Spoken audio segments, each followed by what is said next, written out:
नमस्कार दोस्तों, मेरे चैनल पर आपका स्वागत है। आज मैं आपके लिए प्रेमचंद जी द्वारा लिखी कहानी बड़े बाबू लेकर आई हूँ। तो चलिए शुरू करते हैं।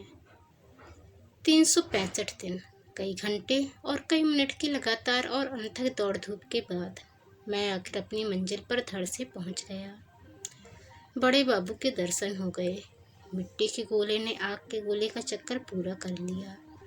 अब तो आप भी मेरे भूगोल की लियाकत के कायल हो गए। इसे रूपक न समझिएगा। बड़े बाबू में दोपहर की सूरज की गर्मी और रोशनी थी, और मैं क्या, और मेरी बिसात क्या, एक मुट्ठी खाक।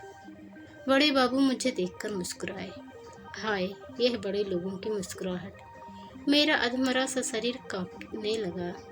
जी में आया बड़े बाबू के कदमों पर बिछ जाऊं। मैं काफिर नहीं, गालिब का मुरीद नहीं।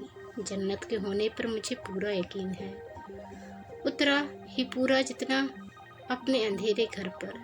लेकिन फरिश्ते मुझे जन्नत ले जाने के लिए आए तो भी यकीनन मुझे वह ज़बरदस्त खुशी न होती जो इस चमकती हुई मुस्कुराहट से हुई। आंखों में सरसों फूल गई। सारा दिल और दिमाग एक बगीचा बन गया। कल्पना ने मिस्र के ऊंचे महल बनाने शुरू कर दिए। सामने कुर्सियों, पर्दों और खस की टट्टियों से सजा सजाया कमरा था।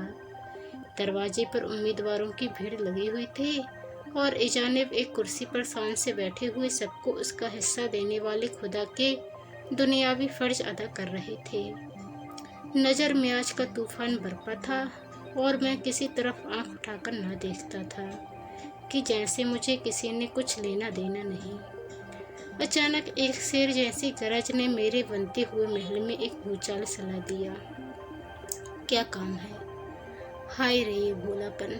इस पर सारी दुनिया के हसीनों का भोलापन और बेपरवाही निसार है। इस ड्योरी पर माथा रगड़ते रगड़ते 365 दिन, कई घंटे और कई मिनट गुजर गए। चौखट का पत्थर घिसकर जमीन से मिल गया। उर्दू बिसाती की दुकान के आधे खिलौने और गोवर्धन हलवाई की आधी दुकान इसी ड्योरी की भेंट चढ़ गई। और मुझसे आज सवाल होता है, क्या काम है? मगर नहीं, यह मेरी जाति है सरासर जुल्म। जो दिमाग बड़े बड़े मुल्की और माली तमदुन्नी मसलों में दिन रात लगा रहता है, जो दिमाग डॉक्यूमेंटों, सर्कुलरों, परवानों, हुक्मनामों, नक्शों वगैरह के बोझ से दबा जा रहा हो, उसके नज़दीक मुझ जैसे खाक की पुतले की हस्ती ही क्या। मच्छर अपने को शाहे हाथी समझ ले, पर बैल की सींग तो उसकी क्या खबर। मैंने दबी जवान में कहा। हुजूर के कदम बोसे के लिए हाजिर हुआ। बड़े बाबू गरजे, क्या काम है? अब की बार मेरे रोए खड़े हो गए। खुदा के फजल से लहीम सहीम आदमी हूँ। जिन दिनों कॉलेज में था, मेरी डील डोल और मेरी बहादुरी और दिलेरी की धूम थी। हॉकी टीम का कप्तान, फुटबॉल टीम का नायब कप्तान और क्रिकेट का जनरल था। कितने ही गोरों के जिस्म पर अब भी मेरी बहादुरी के दाग बाकी होंगे। मुमकिन है 2-4 अब भी बैसाखियाँ लिए चलते या रेंगते हों। बम्बई क्रॉनिकल और टाइम्स में मेरे गेंदों की धूम थी। मगर इस वक्त बाबू साहब की गरज सुनकर मेरा शरीर कांपने लगा। कांपते हुए बोला, हुजूर की कदम बोशी के लिए हाजिर हुआ। बड़े बाबू ने अपना स्लीपरदार पैर मेरी तरफ बढ़ाकर कहा, शौक से लीजिए, यह कदम हाजिर है। जितने वो से चाहे लीजिए, वे हिसाब मामले हैं। मुझसे कसम ले लीजिए जो मैं गिनूं। जब तक आपका मुँह न थक जाए, लिए जाइए। मेरे लिए इससे बढ़कर खुश नसीबी का क्या मौका होगा। औरों को तो जो बात बड़े बड़े जब तब बड़े संयम व्रत से मिलती है, वह मुझे बैठे बिठाए बगैर हड़ फिटकरी लगाए हासिल हो गई। वल्लाह हूँ मैं भी खुश नसीब। अब अपने दोस्त एहसबाब आत्मीय सौजन जो हूँ, उन सबको लाए तो और भी अच्छा। मेरे यहाँ सब कुछ छूट है। हंसी के पर्दे में यह जो जुल्म बड़े बाबू कर रहे थे, उस पर शायद अपने दिल में उनको नाज हो। इस मनहूस तकदीर का बुरा हो जो इस दरवाजे का भिखारी बनाए हुए है। जी में तो आया कि हजरत के बड़े हुए पैर को खींच लूं और आपको जिंदगी भर के लिए सबक दे दूं कि बदनसीबों से दिल लगी करने का यह मजा है। मगर बदनसीबी अगर दिल पर जबर न कराए, जिल्लत का एहसास न पैदा करे, तो वह बदनसीबी क्यों कहलाए। मैं भी एक ज़माने में इसी तरह लोगों को तकलीफ पहुंचाकर हंसता था। उस वक्त इन बड़े बाबुओं की मेरी निगाह में कोई हस्ती न थी। कितने ही बड़े बाबुओं को रुलाकर छोड़ दिया। कोई ऐसा प्रोफेशन न था जिसका चेहरा मेरी सूरत देखते ही पीला न पड़ जाता हो। हजार हजार रुपये पाने वाले प्रोफेसरों की मुझसे कोर दबती थी। ऐसे क्लर्कों को मैं समझता ही क्या था। लेकिन अब वह जमाना कहाँ। दिल में पछताया कि नाहक कदमोशी का लफ्ज जुबान पर लाया, मगर अपनी बात कहना जरूरी था। मैं पक्का इरादा करके आया था कि उस ड्योरी से आज कुछ लेकर ही उठूंगा। मेरी धीरज और बड़े बाबू के इस तरह जानबूझकर अनजान बनने में रस्सा कसी थी। दबी जबान से बोला, हुजूर ग्रेजुएट हूँ। शुक्र है, हजार शुक्र है। बड़े बाबू हंसे जैसे हांडी उबल पड़ी हो। वह गरज और वह करख्त आवाज न थी। मेरा माथा रगड़ना आखिर कहाँ तक असर न करता। शायद असर को मेरी दुआ से दुश्मनी नहीं। मेरे कान बड़ी बेकरारी से वे लफ्ज सुनने के लिए बेचैन हो रहे थे, जिनसे मेरी रूह को खुशी होगी। मगर आए कितनी मायूसी इन कानों को हुई है, उतनी शायद पहाड़ खोदने वाले हर हाथ को भी न हुई होगी।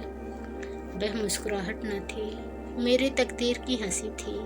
हुजूर ने फरमाया, बड़ी खुशी की बात है। मुल्क और कौम के लिए इससे ज़्यादा खुशी की बात और क्या हो सकती है। मेरी दिली तमन्ना है मुल्क का हर एक नौजवान ग्रेजुएट हो जाए। ये ग्रेजुएट ज़िंदगी के जिस मैदान में जाए, उस मैदान को तरक्की दे देगा। मुल्की, माली, तमद्दुनी, मजहबी गरज की हर एक किस्म की तहरीक का जन्म और तरक्की ग्रेजुएटों पर ही मुनहसर है। अगर मुल्क में ग्रेजुएटों का यह अफसोसनाक अकाल न होता, तो असहयोग की तहरीक क्यों इतनी जल्दी मुर्दा हो जाती। क्यों बने हुए रंगे शेर, दगाबाज, जरपस्त लीडरों को डाके जाने के ऐसे मौके मिलते। तबलीग क्यों मुँह बिलगे अले उस लाम की इज्जत बनती। ग्रेजुएट में सच और झूठ की परख, निगाह का फैलाव और जांचने तोलने की काबिलियत होना जरूरी बात है। मेरी आंखें तो ग्रेजुएटों को देखकर नशे के दर्जे तक खुशी से भर उठती हैं। आप भी खुदा के फजल से अपनी किस्म की बहुत अच्छी मिसाल हैं, बिल्कुल अप टू डेट। यह शेरवानी तो बरकत एंड कोक की दुकान पर सिली हुई होगी। जूते भी डासन के हैं, क्यों ना हो। आप लोगों ने कौम की ज़िंदगी के मयार को बहुत ऊंचा बना दिया है और अब वह बहुत जल्द अपनी मंजिल पर पहुंचेगी। ब्लैक बर्ड पेन भी है, वेस्ट एंड की रिस्ट वॉच भी है। बेशक अब कौमी बेड़े को ख्वाजा खिजर की ज़रूरत भी नहीं, वह उनकी मिन्नत न करेगा। हाय तकदीर और वाय तकदीर। अगर जानता कि यह शेरवानी और फाउंटेन पेन और रिस्ट वॉच यूँ मजाक का निशाना बनेगी, तो दोस्तों का एहसान क्यों लेता। नमाज वस्क बाने आया था, रोजे गले पड़े, किताबों में पढ़ा था। गरीबी की हुलिया ऐलान है अपनी नाकामी का, न्योता देना है अपनी जिल्लत को। तजुर्बा भी यही कहता था।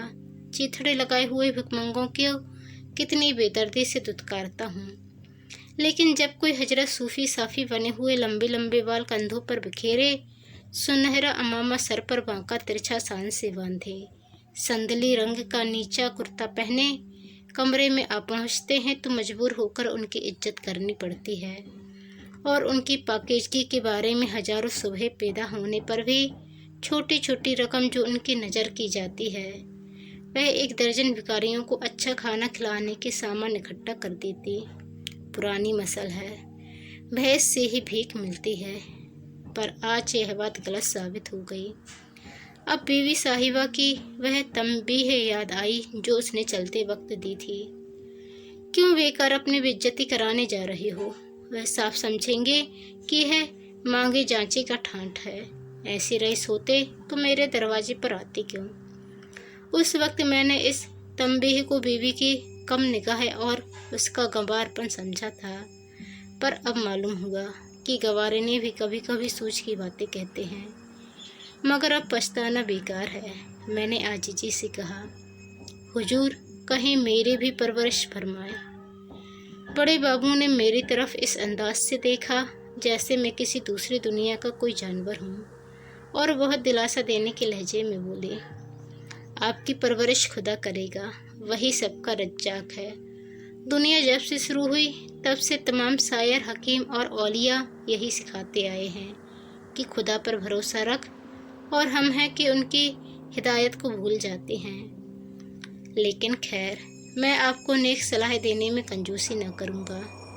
आप एक अखबार निकाल लीजिए, यकीन मानिए इसके लिए बहुत ज़्यादा पढ़े लिखे होने की ज़रूरत नहीं, और आप तो खुदा के फजल से ग्रेजुएट हैं। सौदश्त, तिलाओं और स्तंभन बटियों के नुस्खे लिखिए। तिब्बे अकबर में आपको हज़ारों नुस्खे मिलेंगे। लाइब्रेरी जाकर नकल कर लाइए और अखबार में नए नाम से छापिए। कोक शास्त्र तो आपने पढ़ा ही होगा, अगर न पढ़ा हो तो एक बार पढ़ जाइए, और अपने अखबार में शादी के मर्जों के तरीके लिखिए। कामेंद्रिय के नाम जितने ज़्यादा आ सकें बेहतर हैं। फिर देखिए कैसे डॉक्टर और प्रोफेसर और डिप्टी कलेक्टर आपके भक्त हो जाते हैं। इसका ख्याल रहे कि यह काम हकीमाना अंदाज में किया जाए। व्यापारी और हकीमाना अंदाज में थोड़ा फ़र्क है। व्यापारी सिर्फ अपनी दवाओं की तारीफ करता है। हकीम परिभाषाओं और शुक्तियों को खोलकर अपने लेखों को इल्मी रंग देता है। व्यापारी की तारीफ से लोग चिढ़ते हैं, हकीम की तारीफ भरोसा दिलाने वाली होती है। अगर इस मामले में कुछ समझने बूझने की ज़रूरत हो तो रिसाला दरवेश हाजिर है। अगर इस काम में आपको कुछ दिक्कत मालूम होती हो तो स्वामी श्रद्धानंद की खिदमत में जाकर शुद्धि पर आमादगी जाहिर कीजिए। फिर देखिए आपकी कितनी खातिर तवाजो होती है। इतना समझा देता हूँ कि शुद्धि के लिए फ़ौरन तैयार ना हो जाइएगा। पहले दिन तो 2-4 हिंदू धर्म की किताबें मांग लाइएगा। एक हफ्ते के बाद जाकर कुछ ऐतराज़ कीजिएगा, मगर ऐतराज़ ऐसे हो जिनका जवाब आसानी से दिया जा सके। इससे स्वामी जी को आपकी छानबीन और जानने की ख्वाहिश का यकीन हो जाएगा। बस आपकी चांदी है। आप इसके बाद इस्लाम की मुखालिफत पर 2-1 मजमूम या मजमूनों का सिलसिला किसी हिंदू रियासे में रख देंगे तो आपकी ज़िंदगी और रोटी का मसला हल हो जाएगा। इससे भी सरल एक नुस्खा है, तबलीगी मिशन में शरीक हो जाइए। किसी हिंदू औरत, खासकर नौजवान बेवा पर डोरे डालिए। आपको यह देखकर हैरत होगी कि वह कितनी आसानी से आपसे मोहब्बत करने लग जाती है। आप उसकी अंधेरी ज़िंदगी के लिए एक मिसाल साबित होंगे। वह उच्च नहीं करती, शौक़ से इस्लाम कबूल कर लेगी। बस अब आप शहीदों में दाखिल हो गए। अगर ज़रा एहतियात से काम करते रहे तो आपकी ज़िंदगी बड़े चैन से गुजरेगी। एक ही खेबे में दीनों दुनिया दोनों ही पार हैं। जनाब लीडर बन जाएंगे वल्लाह। एक हफ्ते में आपका शुमार नामी गिरामी लोगों में होने लगेगा। दीन के सच्चे पैरोकार, हजारों सीधे साधे मुसलमान आपको दीन की डूबती हुई किश्ती का मल्लाह समझेंगे। फिर खुदा के सिवा और किसी को खबर न होगी कि आपके हाथ क्या आता है और वह कहाँ जाता है, और खुदा कभी राज नहीं खोला करता। यह आप जानते ही हैं। ताज्जुब है कि इन मौक़ों पर आपकी निगाह क्यों नहीं जाती। मैं तो बुढ़ा हो गया और अब कोई नया काम नहीं सीख सकता, वरना इस वक्त लीडरों का लीडर होता। इस आग की लपट जैसे मजाक ने जिस्म में शोले पैदा कर दिए। आंखों से चिंगारियां निकलने लगी। धीरज हाथ से छूटा जा रहा था, मगर कहरे दरवेश बर जाने दरवेश, भिखारी का गुस्सा अपनी जान पर के मुताबिक सिर झुकाकर खड़ा रहा। जितनी दलीलें दिमाग में कई दिनों से चुन चुन कर रखी थीं, सब धरी रह गई। बहुत सोचने पर भी कोई नया पहलू ध्यान में न आया। यूँ खुदा के फजल से बेवकूफ़ या कुंद जेहन नहीं हूँ, अच्छा दिमाग पाया है। इतने सोच विचार से कोई अच्छी सी गज़ल हो जाती, पर तबीयत हो ही तो है ना लड़ी। इत्तेफाक से जेब में हाथ डाला तो अचानक याद आ गया कि सिफारिशी खतों का एक पोथा भी साथ लाया हूँ। रौब का दिमाग पर क्या असर पड़ता है, इसका आज तजुर्बा हो गया। उम्मीद से चेहरा फूल की तरह खिल उठा। खतों का पुलिंदा हाथ में लेकर बोला, हुजूर, यह चंद खत हैं, इन्हें मुलाहिजा फरमा लें। बड़े बाबू ने बंडल लेकर मेज पर रख दिया और उस पर एक उड़ती हुई नजर डालकर बोले, आपने अब तक इन मोतियों को क्यों छिपा रखा था? मेरे दिल में उम्मीद की खुशी का एक हंगामा बरपा हो गया। जबान जो बंद थी खुल गई। उमंग से बोला, हुजूर की शान शौकत ने मुझ पर इतना रोब डाल दिया और कुछ ऐसा जादू कर दिया कि मुझे इन खतों की याद न रही। हुजूर से मैं बिना नमक मिर्च लगाए सच सच कहता हूँ कि मैंने इनके लिए किसी तरह की कोशिश या सिफारिश नहीं पहुँचाई, किसी तरह की दौड़ भाग नहीं की। बड़े बाबू ने मुस्कुराकर कहा, अगर आप इनके लिए ज़्यादा से ज़्यादा दौड़ भाग करने में भी अपनी ताकत खर्च करते तो भी मैं आपको इसके लिए बुरा भला न कहता। आप बेशक बड़े खुशनसीब हैं कि यह नायाब चीज़ आपको बेमांग मिल गई। इसी ज़िंदगी के सफ़र का पासपोर्ट समझिए। वह आपको खुदा के फजल से एक एक से एक कद्रदान नसीब हुए। आप जहीन हैं, सीधे सच्चे हैं, वेलोस हैं, फर्मा बरदार हैं। उफ़ो, आपके गुणों की तो कोई इंतहा ही नहीं है। कसम खुदा की, आप में तो तमाम भीतरी और बाहरी कमाल भरे हुए हैं। आप में सूझबूझ, गंभीरता, सच्चाई, चौकसी, कुलीनता, शराफत, बहादुरी सभी गुण मौजूद हैं। आप तो नुमाइश में रखे जाने के काबिल मालूम होते हैं कि दुनिया आपको हैरत की निगाह से देखे तो दांतों तले उंगली दबाए। आज किसी भले का मुँह देखकर उठा था कि आप जैसे पाकीज़ा आदमी के दर्शन हुए। यह वे गुण हैं जो जिंदगी के हर एक मैदान में आपको शोहरत की चोटी तक पहुंचा सकते हैं। सरकारी नौकरी आप जैसे गुड़ियों की शान के काबिल नहीं। आपको यह कब गवारा होगा? इस दायरे में आते ही आदमी बिल्कुल जानवर बन जाता है। बोलिए, आप इसे मंजूर कर सकते हैं? हरगिज नहीं, मैंने डरते डरते कहा। जनाब, जरा इन लफ्ज़ों को खोलकर समझा दीजिए। आदमी के जानवर बन जाने से आपकी क्या मंशा है? बड़े बाबू ने त्योरी चढ़ाते हुए कहा, या तो कोई पेचीदा बात न थी जिसका मतलब खोलकर बतलाने की ज़रूरत हो, तब तो मुझे बात करने के अपने ढंग में कुछ तरमीम करनी पड़ेगी। इस दायरे के उम्मीदवारों के लिए सबसे ज़रूरी और लाजिमी सिफत सूझबूझ है। मैं नहीं कह सकता कि मैं जो कुछ कहना चाहता हूँ वह इस लफ्ज़ से अदा होता है या नहीं। इसका अंग्रेजी लफ्ज़ है इंट्यूशन। इशारे के असली मतलब को समझना।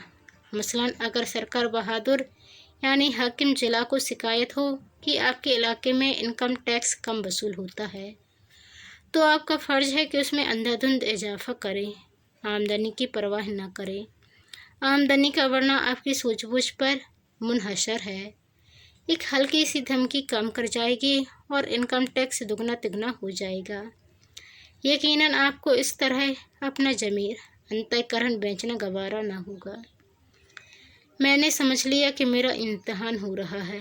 आशिकों जैसे जोश और सरगर्मी से बोला, मैं तो इसे ज़मीर बेचना नहीं समझता, यह तो नमक का हक है। मेरा ज़मीर इतना नाजुक नहीं है।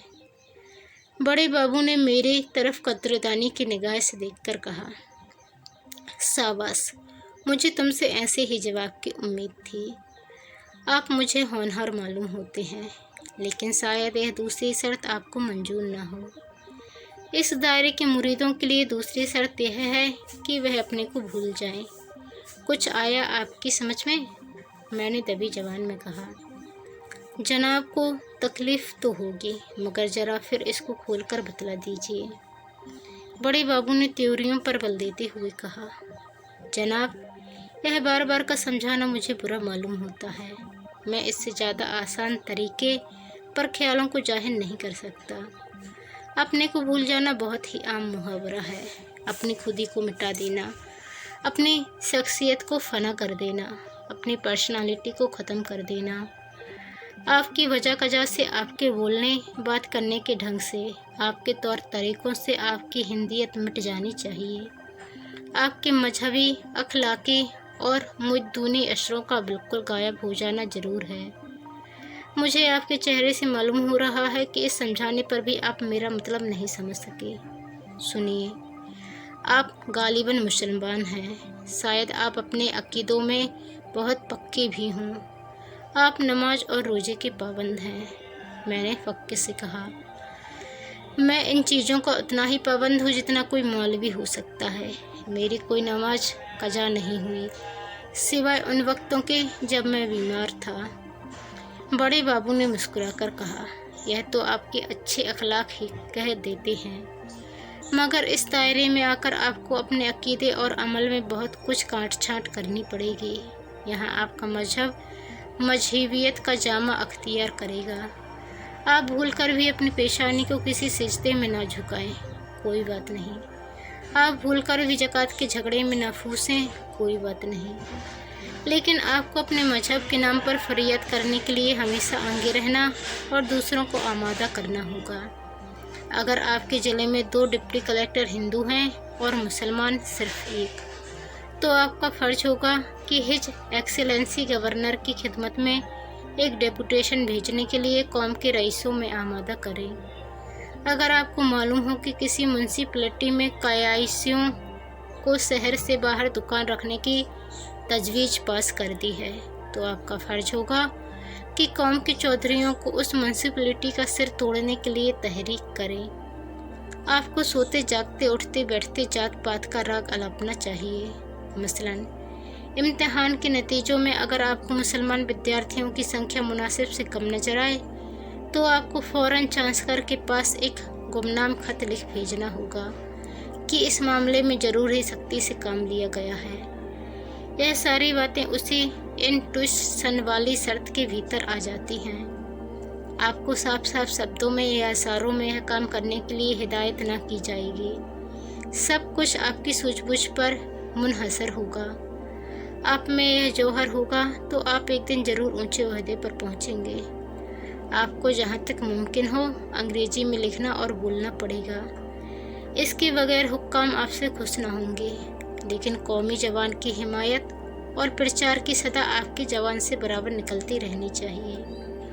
आप शौक़ से अखबारों का चंदा हजम करें, मंगनी की किताबें पढ़ें, चाहे वापसी के वक्त किताब के फट चिंत जाने के कारण आपको माफ़ी ही क्यों न मांगनी पड़े, लेकिन जवान की हिमायत बराबर जोरदार तरीके से करते रहिए। खुलासा यह है कि आपको जिसका खाना उसका गाना होगा। आपको बातों से, काम से और दिल से अपने मालिक की भलाई में और मजबूती से उसको जमाए रखने में लगे रहना पड़ेगा।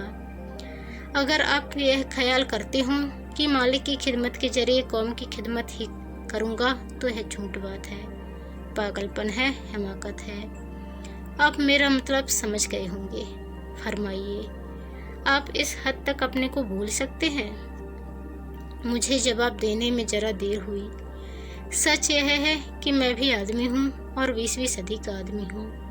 मैं बहुत जागा हुआ ना सही, मगर बिल्कुल सोया हुआ भी नहीं हूँ। मैं भी अपने मुल्क और कौम को बुलंदी पर देखना चाहता हूँ। मैंने तारीख पढ़ी है और उससे इसी नतीजे पर पहुँचा हूँ कि मजहब दुनिया में सिर्फ एक है और उसका नाम है दर्द। मजहब की मौजूदा सूरत धड़ेबंदी के सिवा और कोई हैसियत नहीं रखती। खतने या चोटी से कोई बदल नहीं जाता। पूजा के लिए कलीसा, मस्जिद, मंदिर की मैं बिल्कुल ज़रूरत नहीं समझता। हाँ, यह मानता हूँ कि घमंड और खुद गर्जी को दबाए रखने के लिए कुछ करना ज़रूरी है।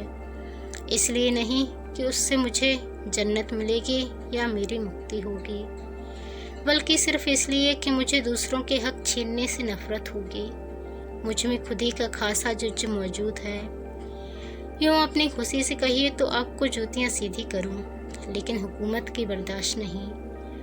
महकूम बनना शर्मनाक समझता हूँ। किसी गरीब को जुल्म का शिकार होते देखकर मेरे खून में गर्मी पैदा हो जाती है। किसी से दबकर रहने में मर जाना बेहतर समझता हूँ, लेकिन ख्याल हालातों पर तो फतह नहीं पा सकता। रोजी फिक्र तो सबसे बड़ी। इतने दिनों के बाद बड़े बाबू की निगाहें करम को अपनी ओर मुड़ता देखकर मैं इसके सिवा कि अपना सिर झुका दूं दूसरा कर ही कह सकता था। बोला, जनाब मेरी तरफ से भरोसा रखे, मालिक की खिदमत में अपनी तरफ से कुछ उठाना रखूँगा। गैरत को फना कर देना होगा, मंजूर। शराफत के जज्बों को उठाकर ताक पर रख देना होगा, मंजूर। मुखबिरी करनी पड़ेगी, मंजूर। तो बिस्मिल्लाह, कल से आपका नाम उम्मीदवारों की फहरिस्त में लिख दिया जाएगा। मैंने सोचा था कल से कोई जगह मिल जाएगी। इतनी जिल्लत कबूल करने के बाद रोजी की फिक्र से तो आज़ाद हो जाऊंगा। अब यह हकीकत खुली, बरबस मुँह से निकला। और जगह कब तक मिलेगी? बड़े बाबू हंसे, वही दिल दुखाने वाली हंसी जिसमें तौहीन का पहलू खास था। जनाब, मैं कोई ज्योतिषी नहीं, कोई फकीर दरवेश नहीं। बेहतर है इस सवाल का जवाब आप किसी औलिया से पूछें। दस्तरखान बिछा देना मेरा काम है, खाना आएगा और वह आपके हलक में जाएगा। यह पेशीन गोई मैं नहीं कर सकता। मैंने मायूसी के साथ कहा, मैं तो इससे बड़ी इनायत का मुंतजिर था। बड़े बाबू कुर्सी से उठकर बोले, कसम खुदा की, आप परले दर्जे के कूड़मगज आदमी हैं। आपके दिमाग में भूसा भरा है। दस्तरखान का आ जाना आप कोई छोटी बात समझते हैं। इंतज़ार का मज़ा आपकी निगाह में कोई चीज़ ही नहीं। हालांकि इंतज़ार में इंसान उम्रें गुजार सकता है। अमलों से आपका परिचय हो जाएगा। मामले बिठाने, सौदे पटाने के सुनहरे मौके हाथ आएंगे। हुक्काम की लड़की पढ़ाइए, अगर गंडे तावीज़ का फन सीख लीजिए तो आपके हक में बहुत मुफीद हो। कुछ हकीमी भी सीख लीजिए। अच्छे होशियार सुनारों से दोस्ती पैदा कीजिए, क्योंकि आपको उनसे अक्सर काम पड़ेगा। हुक्काम की औरतें आप ही के मार्फत अपनी ज़रूरतें पूरी कराएंगी। मगर इन सब लटकों से ज़्यादा कारगर एक और लटका है। अगर वह हुनर आप में है तो यकीनन आपके इंतज़ार की मुद्दत बहुत कुछ कम हो सकती है। आप बड़े बड़े हाकिमों के लिए तफरीह का सामान जुटा सकते हैं। बड़े बाबू मेरी तरफ कनखियों से देखकर मुस्कुराए। तफरीह के सामान से उनका क्या मतलब है, यह मैं न समझ सका, मगर पूछते हुए भी डर लगता था कि कहीं बड़े बाबू बिगड़ न जाएं और फिर मामला ख़राब हो जाए। एक बेचैनी की सी हालत में ज़मीन की तरफ ताकने लगा। बड़े बाबू ताड़ तो गए कि इसकी समझ में मेरी बात न आई, लेकिन अब की उनकी त्योरियों पर बल नहीं पड़े, न ही उनके लहजे में हमदर्दी की झलक फरमाई। यह तो गैर मुमकिन है, क्या आपने बाजार की सैर न की हो? मैंने शर्माते हुए कहा, नहीं हुजूर, बंदा इस कूचे को बिल्कुल नहीं जानता। बड़े बाबू, तो आपको इस कूचे की खाक छाननी पड़ेगी। हाकिम भी आंख कान रखते हैं। दिन भर की दिमागी थकान के बाद स्वभावतः रात को उनकी तबीयत तफरीह की तरफ झुकती है। अगर आप उनके लिए आँखों को अच्छा लगने वाले रूप और कानों को भाने वाले संगीत का इंतजाम सस्ते दामों कर सकते हैं या कर सके तो। मैंने किसी कदर तेज होकर कहा, आपका कहने का मतलब यह है कि मुझे रूप की मंडी की दलाली करनी पड़ेगी? बड़े बाबू, तो आप तेज क्यों होते हैं?